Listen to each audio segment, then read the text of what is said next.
لئن شکرتم لازیدنکم ولئن کفرتم من عذابی لشدید۔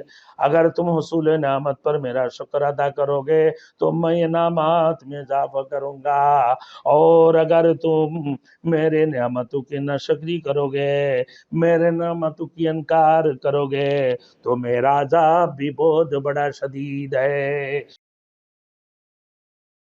Thanks for watching. Don't forget to like, comment, share and subscribe to Maulana Habibullah Rohani Official.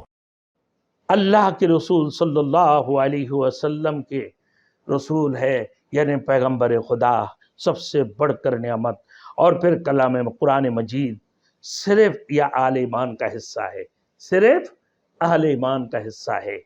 اللہ تعالیٰ نے اپنے انبیاء کو نسل انسانی میں پیدا کر کے ان کی عروج، ترقی اور اعلیٰ مراتب کا بندوبست کر دیا ہے۔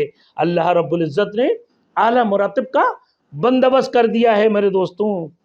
فرمایا، کیا فرمایا میرے دوستوں؟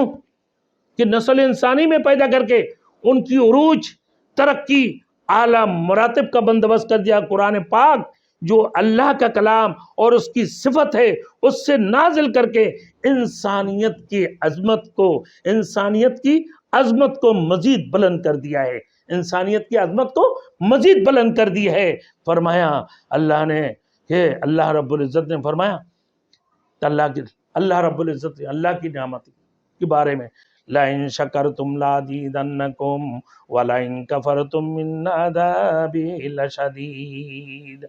اگر تم حصول نعمت پر میرا شکر ادا کرو گے تو میں انعامات میں اضافہ کروں گا، اور اگر تم میرے نعمتوں کی ناشکری کرو گے، میرے نعمتوں کی انکار کرو گے، تو میرا عذاب بھی بہت بڑا شدید ہے، تو میرے عذاب بھی بہت خطرناک ہے، میرا عذاب بھی بہت بڑی شدید ہے۔